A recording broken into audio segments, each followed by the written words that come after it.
Hello, I'm Charles Clausen, your host of the AMPx Podcast, a show where we engage in conversations with entrepreneurs and innovators whose wild ideas and exponential thinking are reshaping the universe where we live, play, and work. I believe these powerful conversations will inspire you to pursue your dreams.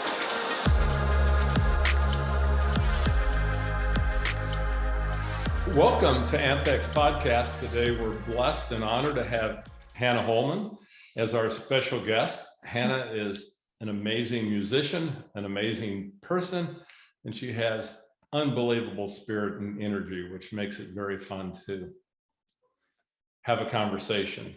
Well, thank you so much for inviting me here. This is a great honor. I'm really looking forward to talking to you. So Hannah bounces back and forth between New York City, where she plays cello on the New York City Ballet Orchestra. That's right. And Iowa City, and she plays in orchestras and quartets and chamber music and all kinds of things, as well as a teacher for young and old. That's right. So I will maybe let Hannah give us a little more overview of her background, and okay, then we'll dig into it. Sounds great. So would you like to know how it all started? Well, I know it started with your grandmother when you were age 5. That's right. Very good. You still have her 1925 Becker cello. That's right. Wow, you read my bio. Good job. I did. So why don't we start with the beginning and how you got started? And okay, I'd be happy. I love this story. I mean, it's ongoing in a way, but my grandmother, Eleanor Thomas Holman, was born in Oregon, Illinois, which is a tiny, tiny little town on the Rock River, in March 13th of 1908. And she was the only child of this couple that they ran a little grocery store in this town. And, this is like, I don't know, it's deeply a part of me. So the fact that this couple, her parents, I guess that would be my great grandparents, reached out. They wanted more for their daughter than the little town of Oregon, Illinois, maybe had to offer. Nothing against Oregon, Illinois, but they she had horse riding lessons. They sent her to Egypt, which I can't even imagine that now. I've never been. My grandmother went in like 1920 or something. I don't know how, wow, even earlier. And they encouraged the arts. And I'm sure there was no school orchestra or anything there. I should look into that, but I'm pretty sure. Because Chicago was nearby, they went to Chicago and they had the finest American violin maker make their daughter a cello. And that was Carl Becker, Sr. And actually that cello was built in 1926 for my grandmother. So let me do the math. I guess she was 18. And then she went to Northwestern and she studied elementary education, but she was studying also cello with somebody in the Chicago Symphony. But she was not per se a music major. So fast forward a few decades, and her first teaching assignment was up in the Upper Peninsula of Michigan in Iron Mountain. And that's where she met my grandfather. And she was teaching elementary education. Did I mention that? And he was also a school teacher up there. That was their first posting. And my grandfather was from the Upper Peninsula. His parents had come over from Cornwall to mine up there. But he was a huge, passionate educator, and he got a chance to teach history in Jackson, Michigan. So they packed up and they moved down to Jackson. And my grandmother was teaching elementary school. She had 2 kids, my father and my aunt. And she I don't believe she ever played in the local Jackson Symphony, but she taught cello a little bit at Central Michigan University, and then played in a local string quartet. So both of her kids, my dad and my aunt, played the cello.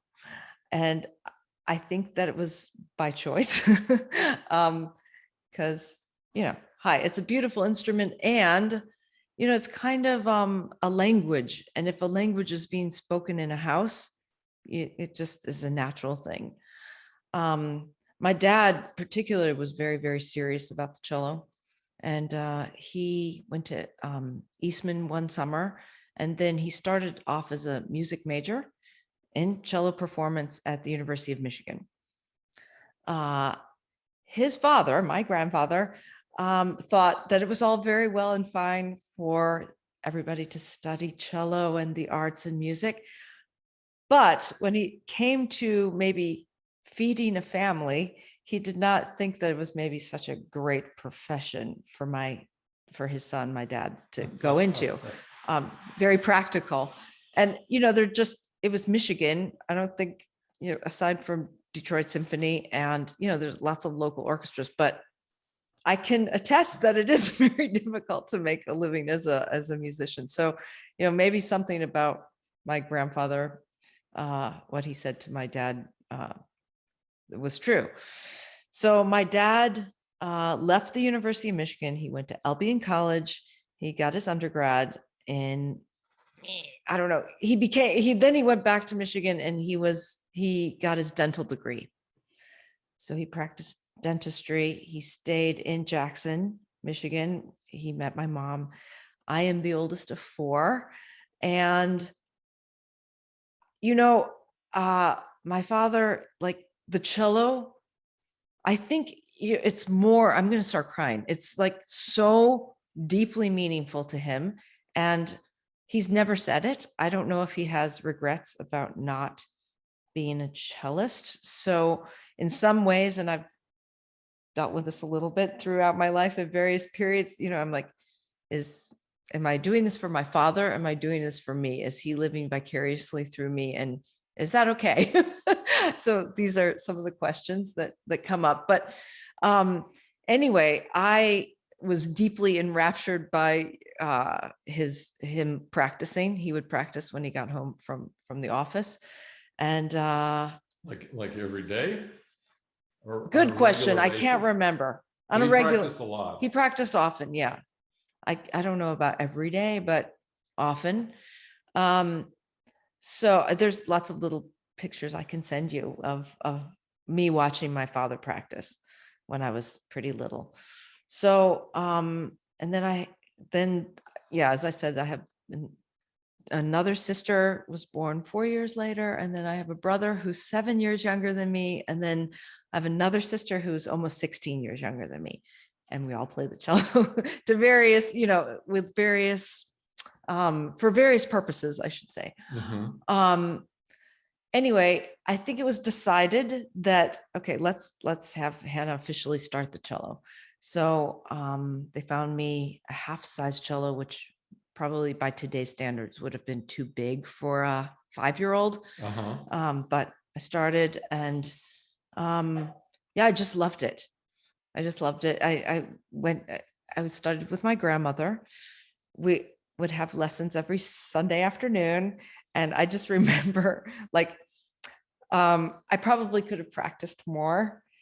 It was all about the snacks, I have to say. Go to grandma's for the goodies. Grandma's for the goodies. I remember after the lesson, she would open up the secret location where she kept all the naughty goodies that we never had at our house, especially since my dad was a dentist. So and then I don't know, I guess I was, let me think. I was 11, and my grandmother kind of thought, by the way, there was, not really there, thank goodness there still is, and there was an orchestra, great string program in the Jackson Public Schools. And that is super important. We can talk about that later. But, so people started in 5th grade strings, and as I had started when I was 5, I was maybe a little bit more ahead of them, but it was really important for me to be in this, always like in the beginning strings, in junior high orchestra, and in my school orchestra, because I don't know, it was so fun for me to play. And I guess I loved sharing what I could by helping everybody else around me. But by the time I was 11, my grandmother thought that I should maybe have another real teacher. So, not that she wasn't, but, maybe a more serious teacher where I might actually practice more than I was. So, we tried out a couple. There was one, I studied for a summer at the University of Michigan with the professor there named Jerome Jelinek. And, You were how old when you were studying with Jerome? 11. Oh, so you were. I was young. It Young. was a summer. I mean, it was kind of a trial thing. I remember that first lesson. I didn't know exactly what to expect. I was really nervous because, that was kind of scary as an 11-year-old to go and play for this professor at the University of Michigan. But I went into his studio, and he started playing something on the piano, and he asked me if I knew what pitch it was, and I had no idea why he was asking me that, and I didn't. And now, obviously, what he was trying to do was to see if I had perfect pitch, but I didn't. So I don't know what that means, but it is a gift, but I know that it sometimes can also be difficult. Anyway, we can talk about that later too, if we want to. So after that summer where, I Was just it still fun playing the cello when It was- you were with a professor at a university? it was fun. I have to say it was a little, I don't know if this is bad to say or not, but I remember that he was I think, it was all very casual with my grandmother, and we would spend like a whole afternoon together. And there was, of course, snacks. Did I mention the snacks? Right. And with this person, it was very businesslike. I remember he watched the clock, and exactly at 60 minutes, he would go and he would pack the cello in his car, and he had his rackets, and he was going off to play racquetball. And I was like, that's different. It was interesting. I could have stayed with him, but I think it was kind of discussed, and another name came up of maybe somebody that I should study with. And now I'm going to start crying again. And that was Louis Potter, who was the professor emeritus at Michigan State University. And, this is just where I didn't know I was going to be born into a cello family. And then, there's so many paths in the road where it could have gone a different way. And I mean, I just feel to this very day, I'm so lucky, both for the teaching of my grandmother, which I still have all of the notebooks. So I just love looking at her handwriting and reading what she was having me focus on. And then to go to Mr. Potter was so great. I mean, he was, I guess, it was a very complete picture with him. It wasn't just cello technique, okay, goodbye, but it was like kind of teaching the whole person. And I just explain what that feels like when someone's teaching you as a musician to be a whole person. What does that feel like when you're 12 years old? Yeah, that's a great question. What does that feel like? I mean, there's a personableness to it. There's a chattiness in a way. I don't know. Let me think. Well, he was always peppering all of his comments with like food and politics and travel, and maybe some of his other students that are like their experiences. And so it was like very multi-dimensional. It wasn't just, okay. So as he was teaching, you were talking about a lot of other things besides cello. Correct. Religion. So he made it fun. he made it very fun. And it was actually, I mean, that's not to say that I didn't cry ever in lessons, because I remember I did cry often. Well, I don't know how often. I would cry once in a while. Is that because Professor Potter was disappointed that you didn't meet his expectation on something, or maybe you weren't working on enough? Well, maybe. Hard enough? Yeah. Well, I think it was like something where I really felt like I tried and I thought I had done better, but he wasn't good enough. So it was good. But so it wasn't all like, roses and flowers all and sunshine all the time, but that was all part of it too, like, okay, here's the bar, like, and yeah, he wrote this book called The Art of Cello Playing, and I have several of my students get it. It's quite thick and heavy, so I feel badly that people have to carry it around, but it's so thorough, and his descriptions of how he writes about some basic cello technique, it's certainly not just cut and dry. And I feel like there's imagery there that is very helpful to students of all ages. And I don't know, through all my experiences, I can only say what works for me. But if it's too cut and dry, I get bored. I just feel like bored. It loses depth and meaning to me if it's like it's like, this is not an exercise. Like, this is a great art form, and we should always be striving to say something. And so, yes, we need to learn the technique to learn how to say something through our instrument, but there's quite a lot involved with that, like being in touch with yourself, like and then creating your own sound, like finding one's own voice through the instrument. And you can have flashy technique, but for me, I'm like, the technique should be there to serve the music and not the other way around. So his technique of bringing depth and breadth and meaning to it, and bringing the process of learning live, almost taught you how to find your authentic self and how you would express your feelings and emotions through your music. That's right. That's right. That makes any sense. Yeah, no, that was well put. Thank you. Excellent. Yeah. I mean, again, it's kind of like, I don't know which came first. Like, I've always felt the best when I'm playing the cello. Like that, that's like, I don't know, I'm just most myself. And I feel like he helped me get there even more. Like, even before I studied with him, that was the case. Like, I was just so happy playing the cello. And he helped give me the skills on the cello, but also much more than that, with kind of tying it to, the world around me, the greater world that I hadn't even thought about necessarily outside of Michigan, although I had big, I don't know,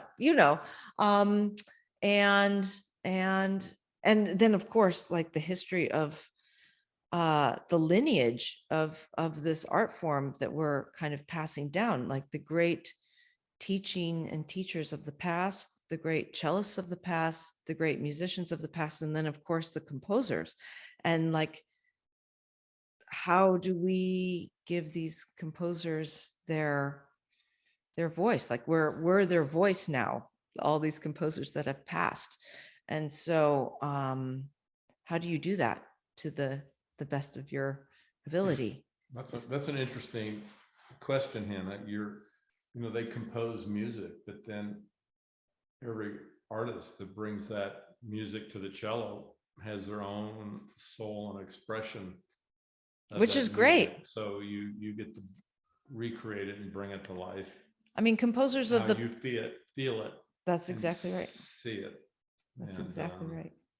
At some point, does how you play a song depend on where you are in that moment?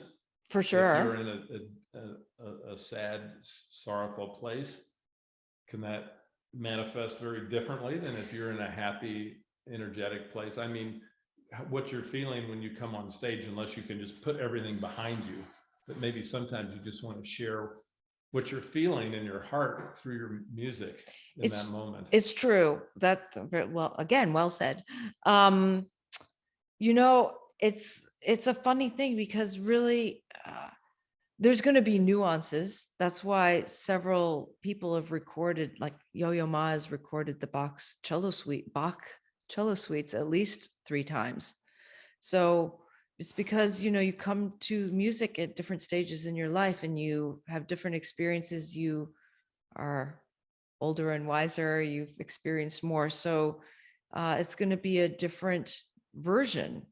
And that's not to say the early version was also not worthy, because that was, fresh eyes, younger perspective, maybe. And as the music, if you're really like kind of plugged in to that, the music kind of carries you through what you might locally be feeling that day. On the other hand, probably, you can't help but be affected by where you are, what you're going through, and that's going to affect how you perform something. That's an interesting point, because when you're performing in Hampshire or you're performing in New York City, where the New York City Ballet performs, you have hundreds or thousands of people present, and I assume that there's often times where the collective consciousness of everyone in the hall kind of becomes one with not only the musicians but the dancers, so you all kind of resonate at a higher frequency and vibration, and things just happen in that energy in that moment, that it's not something you thought about or you planned. It's how it collectively came out. That's right. That's great. And obviously we want that magic every time, but there's and there is a certain magic every time that we get to do this, and I feel like the audience is a really big part of it. And we can get to this later too, but that's where this whole shutdown with COVID was really very, very, very difficult for all the performing artists, because it's kind of like, oh my gosh, it's really a communication, and you get the frequency and energy back from the people that you're performing for. And if all of a sudden you're not performing, it really can be what's the word? Disorientating. Well, that's interesting to think about the mind state, and when you're used to having an audience that creates a vibration that creates magic, when the audience isn't there, and maybe it's just the orchestra and the dance company and you're being filmed, have you found a way to get into that magic and that greater consciousness, even though there's not an audience there? Or is that a lot? Is it just so integrated that you can't separate it and create the magic without? It's a great question. I mean, often when we're practicing, and I tell my students this, so many times we're like focused on our localized, whatever the issue is we're working on, a phrase in the music, some technical issue. But, I always tell my students to keep imagine that you're playing to the audience, because we want to always be saying something. So even if you're working on a problem, like, we don't want to keep it here. We want to be sharing that. Mm-hmm. So the COVID experience was really a great exercise in trying to keep that alive. And it was really kind of like you were practicing on your own for 1.5 years or 2 years, instead of And so it was like I had to really practice what I was preaching. Like, imagine that you're sharing this. And of course, thank goodness for YouTube and other things, that we were able to share a few things, but it was, not directly. It was like delayed, which is also interesting.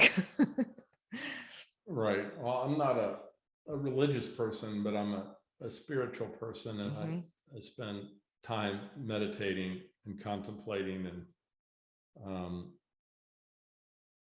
there's some great books and thoughts on the biology of belief. And this might be another whole discussion on another date, but like Joe Dispenza talks about how you can go into a place when you connect with the unified field and you create a higher vibration, that you get out of your mind, and if you will, you close your eyes and you move into your heart. Then you start thinking about what you're grateful for and good things that you've experienced in life, and you create that feeling of just gratitude, and you think of people you love, and then when you have that immense feeling of love and gratitude, then how do you go into a place where you can just let the music flow out of your heart and your soul and uplift people around the world. And I mean, it's a different type of experience, but that's right. With future pandemics come, people still need music and need to be uplifted. It's true, almost even more. So I did start to see how, I was watching, I've met a lot of new friends across the globe through watching what they were doing during the pandemic on Facebook and YouTube and all these things. And it was very inspiring to me. So I feel like that helped me get through. And so I was also trying to do some other projects, which I think maybe hopefully help some other people get through and stay connected to what we're doing and yourself, and stay grounded. Anyway, sorry, we got off on this COVID tangent, but should I go back to like what? We'll come back. Let's stay on this COVID tangent for a minute, because there's something I'd like to throw out there, and I don't know if you've even thought about this yet, but we're going to start the thought process. So with all the exponential technologies in the world, and the way Web3 and the metaverse and sensors and all this is going, at some point within the metaverse, there'll be communities of people. And I talked to Paul Kalina at the University of Iowa Theater Department about some early experimentation they're doing to bring theater into the metaverse. And, in times of pandemic, when people can't go watch a performance, well, it's not easy, and there's a lot to learn on how you create avatars and how you interact in a virtual world. But in Hampshire, maybe there's 1,500 people capacity, but in a metaverse type environment, you have 250 or 1 million people around the world that could show up for a theater production, and how you engage with a virtual audience and avatars, and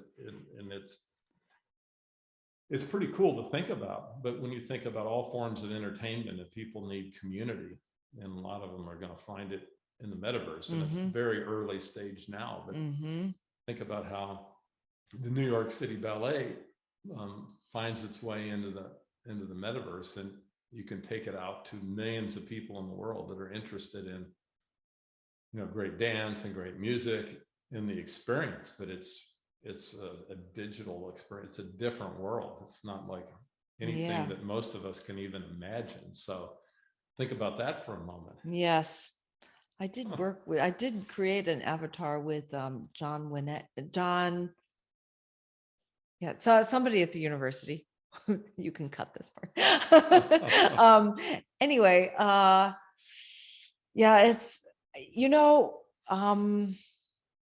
it's it's I guess you could say probably when records came out, a lot of performers were maybe, I don't know, maybe worried that then they wouldn't need live music, or they were like, oh, with my record, I could be sitting in New York, but my record will be heard across the globe.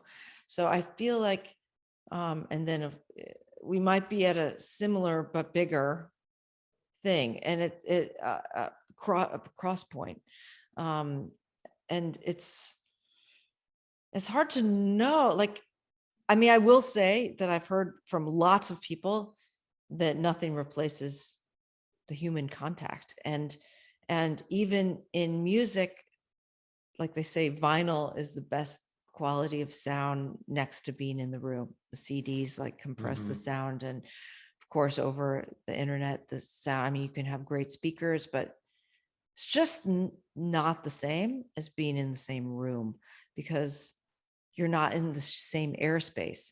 So I think we'll have to think about that, like how to create that, I think. And maybe it'll be even more powerful and more celebratory and valued when we can be physically in the same space and sharing these things in real time. Well, you raise a good point. And so much of the rapid change in the world today, there's more people with anxiety and depression than there's ever been. There's more suicides, teenagers and adults, because of the stress and the pace of change. But I think when you look at the root cause, depression is not a brain disease. There's nothing wrong with the brain. What it really is a lack of connection to other humans. And it gets worse as things speed up and you have to work 2 or 3 jobs and you don't have any time to decompress and listen to fantastic cello music. But I think your point about the human connection and the emotions and the feelings, that's what's going to bring the metaverse to life. So whether it's your physical presence or it's your avatar touching 10 million people, but there will be ways to bring the emotion and the feeling. I mean, I don't know how it's going to happen, but I guarantee you it will happen. I've had the pleasure of seeing robotics and some of the stuff they're doing in virtual reality and augmented reality, and it's in the early stages, but it's coming, and it blows you away when you see what they're doing and think about what's possible. So just hold that thought. I will. Of how you can take the emotion and the feeling, and it's really how you bring the soul of your authentic self into the metaverse, and how you express yourself and share yourself like you do in a concert. Right. And so create the magic, because it will be done. Yeah, that's really. I don't know how. It might take 20 years, but it's coming. It's exciting to think about and slightly daunting. But yeah, I think the main thing will be, they say that social media is not good for people with depression, because you're always comparing yourself and then you can spiral. And so I think that that's going to be, if you're talking about the Facebooks and those kind of things where you just are consumed by it, and it's all about creating artificial. So you're not your authentic self. You're trying to be something to someone else and create a perception of something that you're not, and you lose your soul and your heart in the process. I'm sure that there's a lot of fabulously smart and creative people that are working on this, but I'm just worried about, yes, as you said, like the individual that feels so kind of isolated and cut off, and I, the more you stay home, unless we come up with some way to like feel like you're giving everybody a big hug in the metaverse. I don't even know what I mean when I say that. There's so many ethical and moral issues and with social media. And I mean, it doesn't help a lot of young minds grow and mature and develop, like playing the piano, playing instruments, getting outside, like when we were kids, and playing football or baseball or hide and seek. Play is important. Today, so many kids are robbed to play, and they're put in all these structured environments, but they don't ever just to get to go out and play. Like when you were young, you went to your grandmother's on Sunday and you played the cello, but it sounded like it was a lot more play than it was super structured discipline in the early days. It just, let's get together and have fun, and let's have some really good treats, some good sugar. That's right. And you remember those, but it's technology it's kind of like a double-edged sword, right? And there's issues both ways. So it can be used for good, right? And it can also create havoc and more chaos in the world. I mean, I have to say that I was really grateful for a lot of, I had never heard of Zoom before, April 2020 or March, I guess. Maybe March was the first time I heard about it. But what, the New York City Ballet was shut down for, well, we missed our spring season of 2020, and then all of 2020 and 2021, we were out of no work. So I took on a couple of teaching positions, and one was at the Biola Conservatory in La Mirada, California. And I had 5 amazing cellists from all over the world there, but I never went until last spring. So for 2 years, I taught them all on Zoom. And though the sound really can be kind of cringing, there was still a connection with these people. And actually, the first year, 2020, 2021, that I was teaching there, I taught there for 2 years. One girl was in Beijing, and another boy named Brahms was in Indonesia. And so, we would plan our clocks and get up or stay up late or whichever. And I felt like it was very important for me as well as for them to have this connection through the cello, through music, through friendship. And it was like mind-boggling that we could do it across, these continents. Yeah. One of the aspects of music, and especially the cello, is it's incredibly healing. My wife has had 3 brain traumas. She went off a mountain in Colorado on the back of a motorcycle. She was pummeled in a coral reef in Hawaii. Then she had a bicycle hit her from behind at 25 miles an hour. So these were, brain traumas. And I don't know what she would have done without the cello. It was the only thing that helped bring peace and calm to her mind as she, healed from these traumatic injuries. And it's a very calming instrument, unless you're playing Bartok string quartet or something. But partially it's like, well, it's like you're giving it a hug, because you have to hold it so close, and it's like on your heart.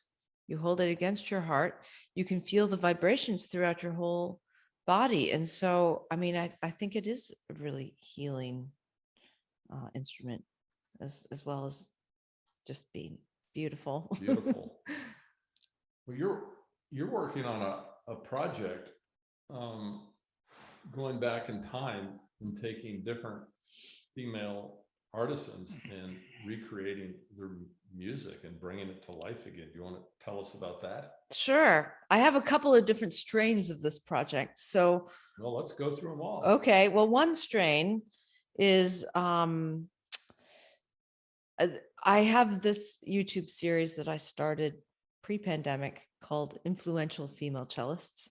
And that was inspired in large part by my grandmother, who was born in 1908, as I mentioned. And, I just feel like it's still hard to make it as to be a professional cellist as a female in 2022. And so at several points in my 52 years, I've looked back and thought, wow, like it's really kind of blown my mind that my grandmother played the cello being born in 1908. So that kind of piqued my interest for discovering some of these other pioneering ladies of the past, these pioneering cellists. And I found great inspiration from reading their stories.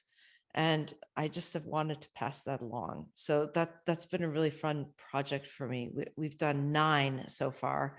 And the person that helps me now has a full-time teaching job in the Quad Cities. So, and we've both gotten a little bit busy, but I intend to get back to it. And I have my list of women that I'd love to talk about is at least 50.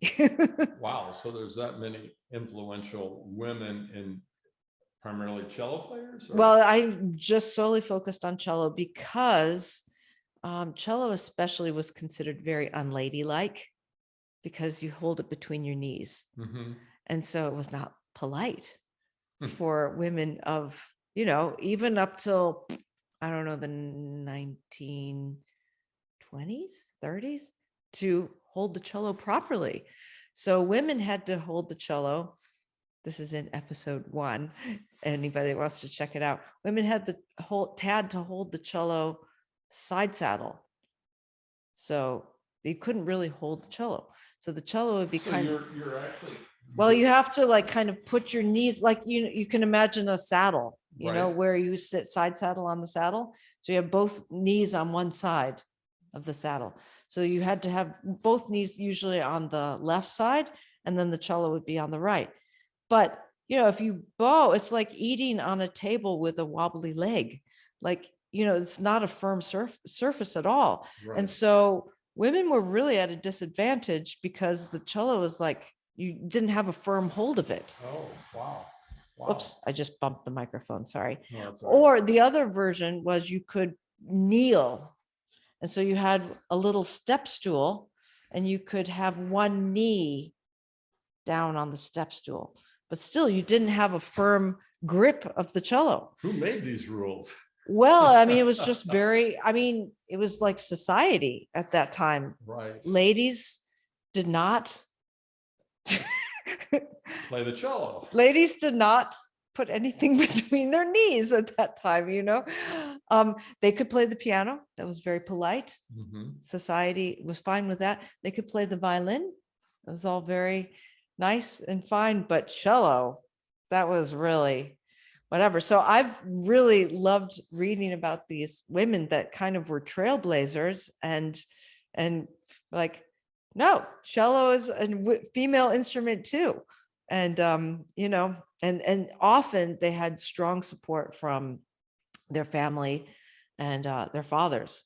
So that kind of, So strong father figures made it possible for a lot of women to do these things that might not have. I'm thinking of one woman in particular. I think she was the last episode that I did, but she was Portuguese and her name was Guilhermina Sugia. And her father was also a cellist. And so he was very encouraging of her. And I think he even like there was another thing that really helped women, I think, and that is that the cello, for those of you who don't know, have a little pin that sticks out of the bottom of it, and it's called an end pin, and it secures the cello to the floor. But without that, like the cello had to be kind of held in the calves, and so it was also like not really stable. But there was, now it's absolutely standard unless you play the viola da gamba, which is a totally another instrument. Mm-hmm. But for cellists, you use an end pin. Like you wouldn't even think about like not having an end pin, but it was not necessarily a given 100 years ago. And so Guilhermina Sugia's father said, okay, you're going to play the cello this way. We're going to use an end pin, and this is fine. This is normal. And so, there was just a few people along the way that really made a difference to where we are today, which is still. So people had courage to buck the rules of society or the society's beliefs and what they turn That's right. their eyes up to. I mean, yeah, this is really, a big, deep research project, and I might have to go to Europe to do some more research on this eventually. Sounds That's like what a plan. You get I'm on a plane hoping. and go. Absolutely. But yeah, there's a few, I've done what I could from here in Iowa, and thanks to the internet. And I've actually, there was a few women, actually I interviewed one woman that I sat with in the Jackson Symphony when I was in high school. And her name was Winifred Mays. And I knew that she was kind of a big deal, but she was just a sweet older lady. And so it didn't really, again, dawn on me what she represented. But when I was making this list, she was on my list. And then I realized, like, wait, I know her. And I could not find a date of death. So I tracked her down, and she was still alive. She was 99. And I was able to do an interview with her. And it was. This is one of your podcasts? Yeah, it's on the YouTube. Yeah. So and then what's your YouTube channel? Let's get that in so our guests know the name of it and where they can find this. I think if you just Google my name, it should come up. But so if you go to your website, hannahcolemancello.com, yeah, that'll take a link to the YouTube channel as well. Yeah. Well, we can put some banner. Yeah, that'd be great. Thank you. At the end of one of the sections, so our guests can find this YouTube series on great female cellist of the early years. I haven't reviewed my notes lately, but Winifred was the first woman to play in the string section of the Boston Symphony, and that's a pretty big deal. She was from Jackson, Michigan. She was not from Jackson. She it's a long, winding story how she ended up in Ann Arbor, actually, but then she would come to Jackson to play. Okay. In her retirement, but she grew up on the West Coast, and her mom, again, wasn't even thought of that she would be a professional cellist, or like, the professions that women did of that time were secretary and teacher. And so I think again, I'd have to re-watch my video, but I think she started off in the community college, but she could play the cello, and her mother saw that the Curtis Institute in Philadelphia was free if you got in. So she encouraged her daughter to get in, to try, and she got in. And talking to her, she was so humble. She was like, I mean, she was just she was like, I'm nothing extraordinary. I don't even know why you're interviewing me. But like, if you take her life and then like you look at what she accomplished, she was a groundbreaker. She was assistant principal cellist of Philadelphia Orchestra for a long time, there's still very few principal female cellists of major symphonies. So actually, when she passed away, the Boston Globe and the Strad magazine quoted my YouTube video about her. So your YouTube, do you talk about their lives and what they did, and do you play some of their music as well? Well, they didn't actually compose. Actually, only one of them actually composed, but it's again been a fun project for me because for those of you who don't know, and I wouldn't expect that you would, because even a lot of musicians don't know, the New York City Ballet has seasons. So we have a 4-week fall season from mid-September to mid-October, and then a 6-week Nutcracker season from Thanksgiving till January 1st, approximately. But like between those, there's 6 weeks. And I have joint custody of my son. So for 11 years, I've been commuting from New York back to Iowa City when the ballet is out of season. So before I've started some of my other projects like teaching and starting a school and all of that stuff, this was a really great project for me. And to be honest with you, it started because one summer I had a little extra time here in Iowa City, and I took a summer writers workshop because, Iowa City is known for its writers workshop. And I was like, I can't be in Iowa City for 20 years and never have taken a writing class. And I have to say, I'm not a writer at all, but that started this whole thing because I was like, I want to write a book, like a chapter on each of these women. And so I started, and, but, I realized it was going to take a lot more time than I actually had. And I kind of like, I thought that actually video would reach more people than a book that might sit on somebody's shelf. Right. And so I thought it was also more interactive for me because part of the project was for me researching these women and, interviewing people or reading as much as I could. Plus, there's usually one piece that I like to find that kind of best represents this one woman.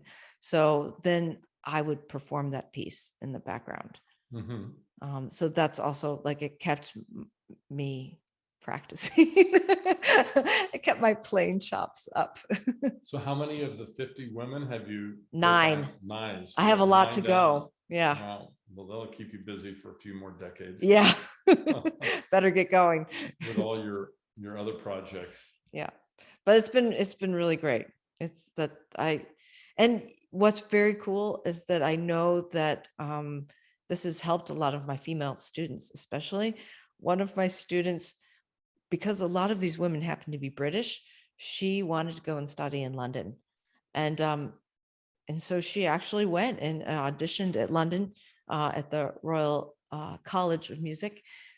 At this point, she did not get in, but she was reaching, and that's what I love to see. She named one of her cats Amaryllis after one of the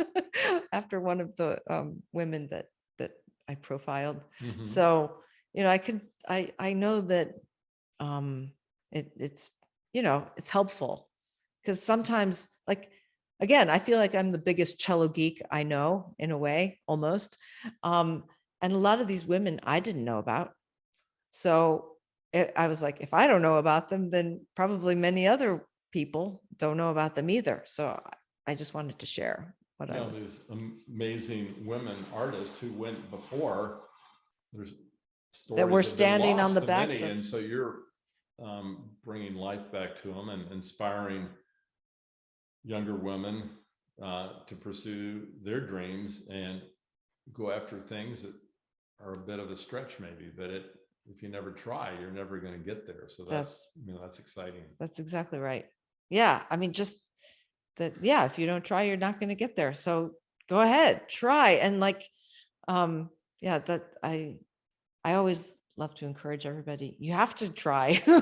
You have to keep going for it. And it's like, okay, if you don't get it on the first time, that doesn't mean anything. You won't get it on the 3rd or the 5th or the 8th or the 80th. So yeah, you have to dig deep sometimes, like anything. That's really that if you're tied in true to your core of what you believe in. I think often part of maybe even this depression and loneliness is people give up on and they don't maybe have the support system that they need to help them keep pursuing. It is exhausting. Yeah, they give up on themselves and they just stop trying. And, that's unfortunate. Yeah. Anyway, I digress. Yeah. So the other aspect of this project is I am fortunate enough to play with one of the full piano professors here at the University of Iowa, Rainey Laquona. And I'm just making sure I said her last name right. She was always like Laquana, like iguana. So see, I didn't pronounce her last name right. Rainey Laquona. And she and I have been partnership for about 18 years. And again, this has been really great for me when I come back to Iowa City to be able to create music with her. We had 2 CDs out previously, and our latest project, which is in post-production, is our 3rd CD, which is featuring the music of women composers from 100 years ago. So kind of it goes hand in hand with my little cello project. But we've dug out 3 really juicy romantic, like late romantic sonatas of Ethel Smythe, Henrietta Bosmans, and Dora Pejacevich. Dora is Croatian, Henrietta was Dutch, and Ethel Smythe was British. And it was all very late romantic, very tuneful. And again, we got a grant from the University of Iowa to record this project because there's hardly any recordings of these sonatas, let alone in one collection. So, I mean, actually, we could do many more recordings, so we'll just see. We'll see how this one goes once it's done. So who does your recordings? Does the university have a sound studio that does recordings, or? Yes. Well, our first 2 CDs we did with Blue Griffin label, and that was an old friend of mine named Sergei Kvitko, who lives in Michigan, and he had a studio in his house. And we went and we recorded there, and he edited it and produced it and put it out on his label. But, you know, it's a little inconvenient to get to Michigan always. And Right. He was amazing. I love Sergei, but for this project, we thought maybe we should try doing it here. We both love performing in that new recital hall at the University of Iowa, the little red room. And they have a whole stable of amazing Steinway pianos to choose from. So we thought we'd do it here. And there's a great recording engineer on the faculty or I guess he's on staff at the University of Iowa, James Adele, and a whole team of his. And I don't know, you might want to cut what I'm about to say, but I was like, what I did not realize when we went into this project was that we were going to be self-producing it. And that was, that's added a whole new layer of things. Dimension. I understand. I'm trying to self-produce. It's hard. A YouTube channel. Well, I have a production crew and right. getting digital marketing people, but it takes a team, and I can ask questions and I can talk a lot, but when it all comes to a final product, it takes a team of people. It takes, right. And a lot of time. And so I'm so grateful. Rainey hired one of her former students, Douglas Baker, to kind of be our producer. So bless his heart, he was like learning on the job, and he was putting together edits for us to listen to. And now once we kind of collect the final version, so we recorded in the recital hall, and then we'll send it back to James, and he'll kind of do a master, and then we send it off to the CD company, because CDs are still being made, believe it or not, even though most people don't have CD players. Well, you got to figure out how to download the individual songs onto iTunes. Well, exactly. They'll be on Spotify and iTunes and Apple Music, all of that. They'll be there. Well, that's exciting. So they can also find out about these from your website. Yes. AnnaColemanCello.com. Yep. Don't forget. That's right. Very good. Go check it out. That's right. Thank you so much for the plug. You know, I have to say, like, my website, I started it when I knew that the Maya Quartet was going to be ending here at the University of Iowa. And I knew I needed to have my own kind of identity out there in the world, because I didn't know that at that point that I was going to have the fabulous job of the New York City Ballet. So I wanted someplace where people could find me. So yeah, I started that in 2012, and I was pretty good about posting, and I have a helper with the website. But then pandemic, no concerts, and then for some reason, we thought it was good timing to start this music school in Davenport, and I've been putting all of my focus and attention into that website and that project. So my own website was totally neglected, and it had like nothing on there since pre 2020. So I've recently fixed that. So tell us about this project. You've got a new music school. You're starting down in the Quad Cities. That's right. What's going on? Well, let's see. I mean, I first came to Iowa in 2001, and we don't need to go into all, oops, I keep hitting the microphone. I should stop being so Italian with my gestures. I'm not Italian. And let's see, I joined Quad City Symphony as a section member in 2001. And I was principal of Orchestra Iowa at that time too, in 2001. And then, the Maya Quartet started getting busy. I had a child. I resigned from my section spot in Quad City Symphony. And then I saw that one of my beloved favorite conductors was auditioning for the conductor job at Quad Cities. And he's a cellist too, Mark Russell Smith. And right at that time, the former principal cellist of Quad City Symphony retired, Charles Wendt, who had been the cello professor here at the University of Iowa. So again, like I'm not kidding you guys, like I have taken probably at least 100 auditions. So the jobs that I have are the few that I've won, but that's like a very small percentage out of all of the auditions I've taken. But hopefully I've learned something from each one I've taken, and I'm still at my ripe old age of 52 taking auditions. But anyway, I took the audition for principal cello of Quad City Symphony in 2008 and got it. I got the job, and I'm still principal there, and it's amazing. That community is really, really so supportive of the symphony, and I love working with Mark Russell Smith, and I think he's really built up a great, fantastic sounding orchestra. So I encourage everybody to go hear the Quad City Symphony. But I would, over the last, I've been now in Iowa coming up to my 21st year. So over my 21 years here, there's been a lot of the students from the Quad Cities, if they wanted to get into Iowa All-State, they needed to, they would be sent to me here in Iowa City.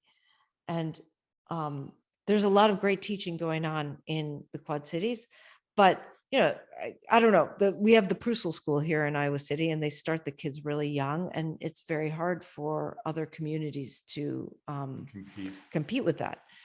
So it's always been in the back of my mind that the Quad Cities needed like really high quality institution or school where parents wouldn't have to drive their students to Iowa City or to Chicago, which has been happening to be able to get, I don't know, to be competitive enough, to get into Juilliard or to get into Iowa All-State.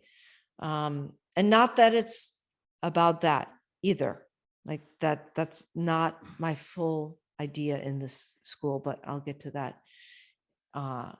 in a minute. But so, when the Maya Quartet ended in 2012, or actually slightly before, I had always had this thought like, well, this is something I could do right here in Iowa is create the school. And then the ballet job happened, and I was like, well, yeah, that still needs to happen in the Quad Cities, but bye, I'm going to New York.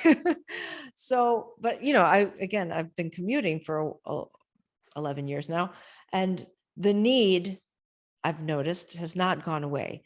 So after a Quad City Symphony Masterworks, they have these fabulous things called afterglows at the Black Hawk Hotel in Davenport. And I was speaking to some woman named Stephanie Green, who I'd never met before, but she had grown up in Davenport, and now she is Episcopal minister in Berkeley, California. So we started talking, and she was learning about me, and I was telling her that one of my dreams is to have a music school for the students here in the Quad Cities. That was probably in March or April of 2018. And I kind of actually forgot that I had told her that. And then in maybe June or July of 2018, she wrote me this huge long email saying, Hannah, I've been thinking a lot about what you said, and I have the perfect building for you. So I was like, okay. So I went over and looked at this building in August of 2018. And really, I kind of felt like I had enough on my plate between my Quad City Symphony life, New York City Ballet life, and being a mom and everything else. But when I went into this building, I was like, oh, it was so gorgeous. And I couldn't stop thinking or talking about it. So it was kind of like this black hole that not black hole in a bad way, but it was like this kind of thing that just kept pulling me in. And what it was the dean's residence as part of the Trinity Episcopal Cathedral campus in Davenport, right by Palmer College of Chiropractic and right across the street from Davenport Central High School. And this dean's residence is really a mansion of 6 large bedrooms upstairs. And it had been empty for 11 years because the dean's wife didn't want to live there anymore.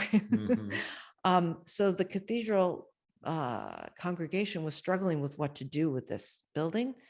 And half of the congregation wanted to knock it down because they were keeping on life support, but it was empty. And then the other half were trying to find some repurpose for it. So there was talk of like it maybe housing some people at St. Ambrose, some of the students, but they hadn't really found the right fit.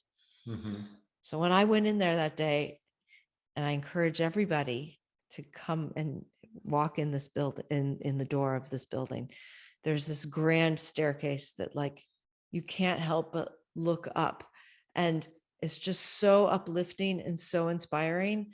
And I just know that a lot of the kids have, if they've gotten some lessons, thank goodness, but it's been, kind of sporadic and kind of where they are, which is also good. But I was like, everybody deserves to feel uplifted and united as they come through these doors. And so I gathered some dear friends and we started our own 501c3. And we've actually, through grants and generous donations, we've raised $250,000. And we got the building renovated, past inspection. We had to put, handicap bathroom in downstairs. And so did you have to buy the building, or did the church give it to you and then you just have to fix it up? The church is leasing it to us we're on a 15-year lease, and let's just say it's a very, very good deal. But it was on our backs to do the renovation in exchange for this lease.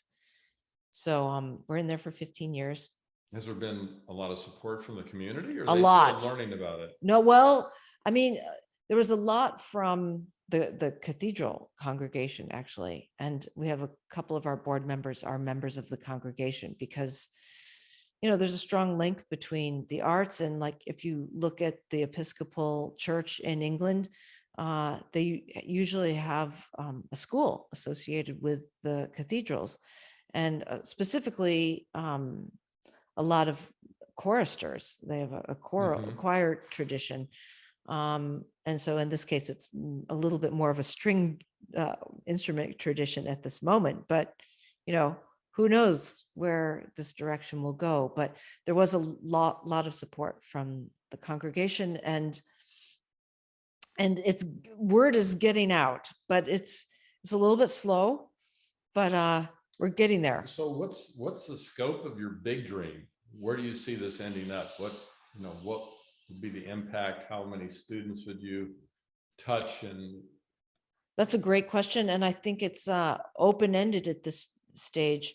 One of the things that why the building was empty was because the dean's wife was nervous to live in there because it's a little bit of a rougher neighborhood. And that's exactly what I think the beauty of music can do, is transport and transcend neighborhoods and socioeconomic differences. And that's where I really feel like my bigger idea for this school exists. Like, yes, I want the students that come out of there to be, can I say kick-ass? Really, being amazing artists. But more than that, I want people from all over the Quad Cities to feel like they have a place where they can connect with other people that are not necessarily like them, that are not necessarily from their same backgrounds. And what I've seen is that, there's a great divide. And right now in classical music, it feels like there's several institutions that are helping fix that.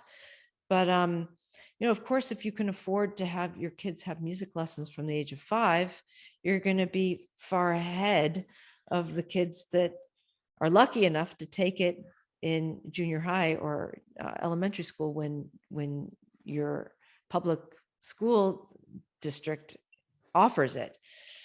So I guess my greater mission would be to have a place where people can come together through music of all backgrounds. And I realized that the Quad Cities is a community of over 500,000 people, and there was no music school there. So that was step number 1. But step number 2 is like reaching the people in this neighborhood right nearby, that if we can help them gain skills, gain confidence in themselves, find their voices through music, and make it, I don't know, I feel like I'm babbling, make it a place where people can all dream together. So this is right across the street or next to the cathedral, the Yeah. Episcopal Cathedral. Yes. And that's still an active cathedral, Yes, right? yes. And they've been super generous with us about letting us use, they have a great hall. So we've been able to do concerts over there with a beautiful Steinway. They've said that we could use the cathedral. We had the International Cello Institute come this summer, and they were in residence. And it was about 6 directors and staff that were here. Rotating artists from all over the country came and gave recitals in Davenport. And then we had 10 students from all over the world come to Davenport. There were 2 from Germany, 1 from South America, and 1 from Canada. And I was not able to be there for the opening day because I was finishing up the Saratoga season with the New York City Ballet, but it was being streamed, that first concert. So my son was driving. I tuned into the live stream as I was driving from Saratoga Springs to Iowa.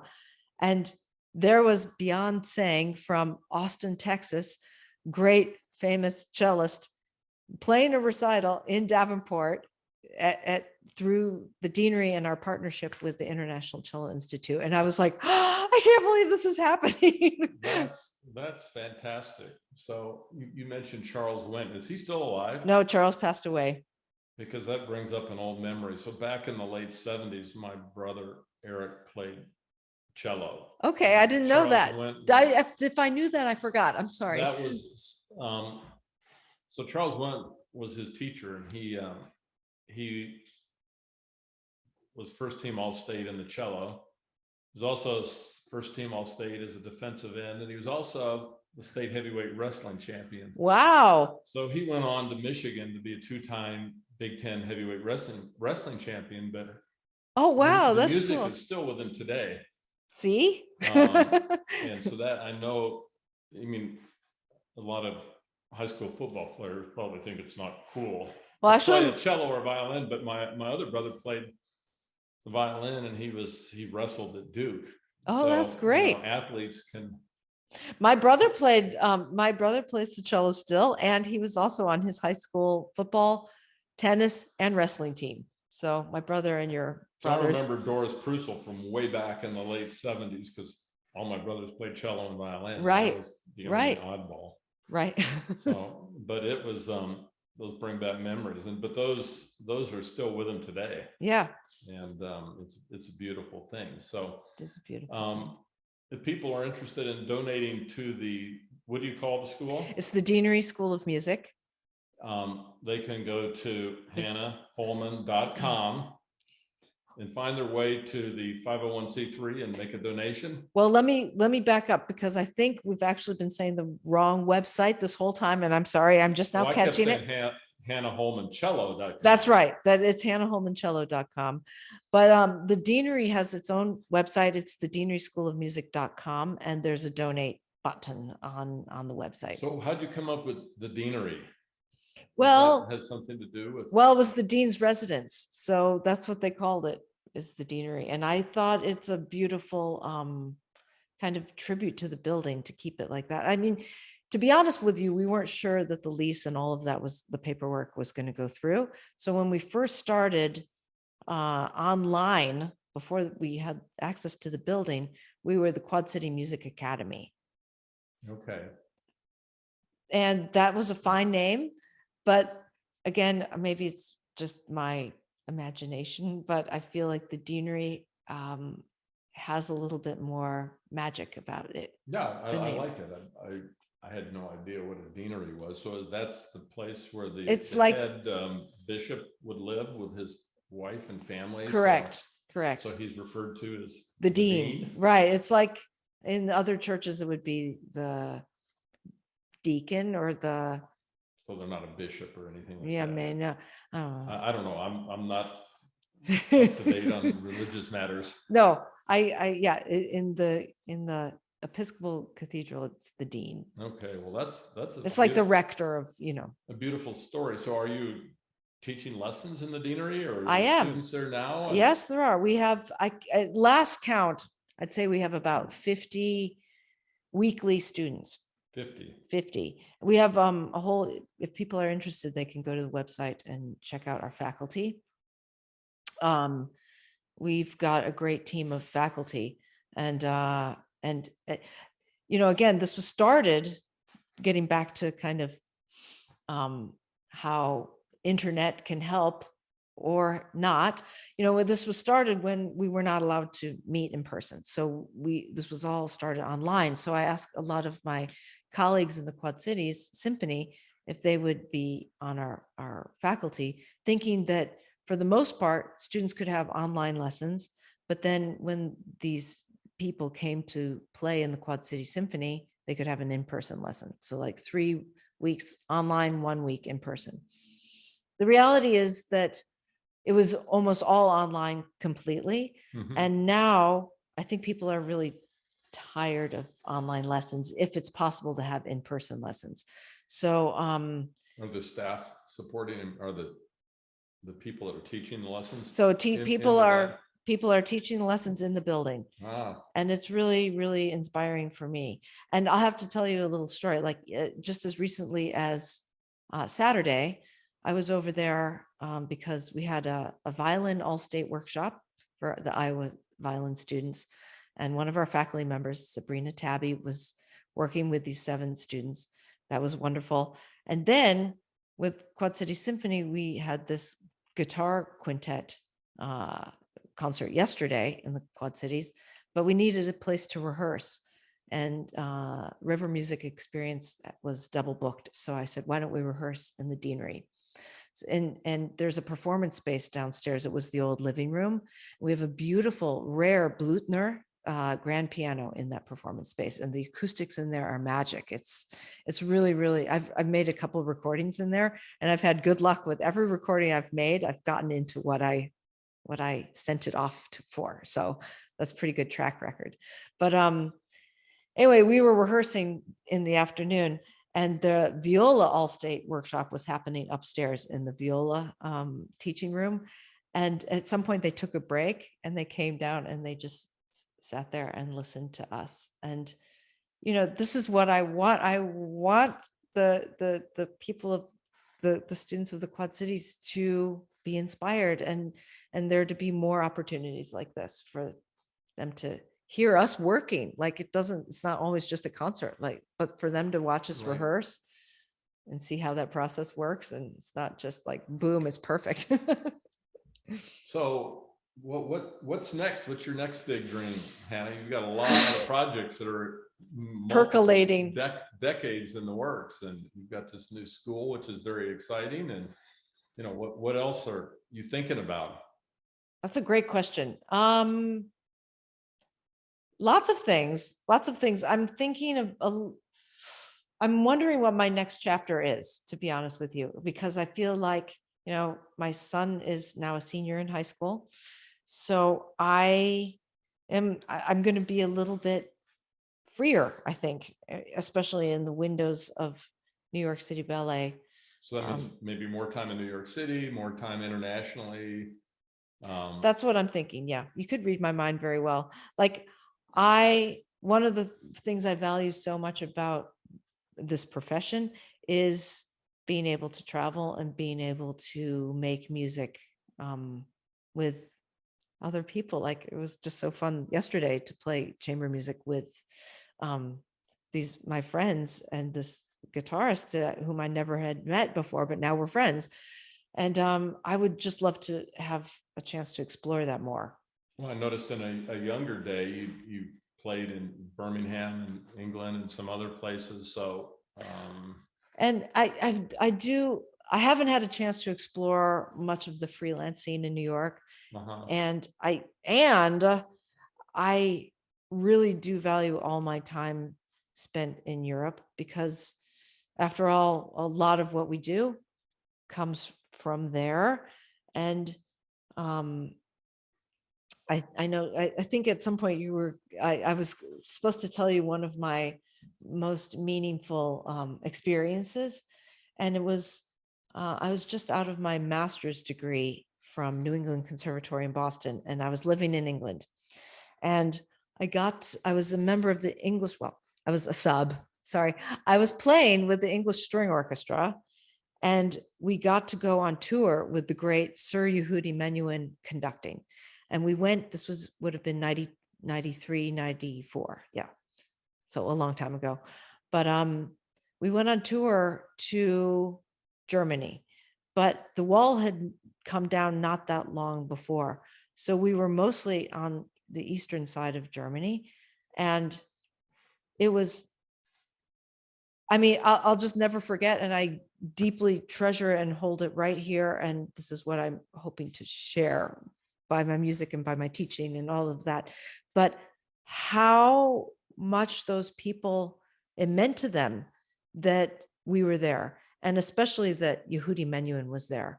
And we played at the Leipzig Gewandhaus, big famous hall, really like one of the most famous venues in the world. And when Yehudi came out, they gave him a 15-minute just standing ovation. I had never experienced anything like that before. I always felt like, I played for very appreciative audiences here in this country, but the depth of how I was like, wow, this really means a lot to these people. And then afterwards it was like, half an hour, so many callbacks. And then we went from town to town, and there was this man that would come forward to the stage. He followed us, and he would come, and I don't know how he would bring like weeds, because that was all he was collecting them along the side of the road, and he would bring them. And so he would give you an offering of greenery instead of flowers that he collected along the road, just in appreciation for what he could give, even though he had nothing, but he found a way to follow you around Germany. That's exactly right. That's beautiful. Yeah, it was really, I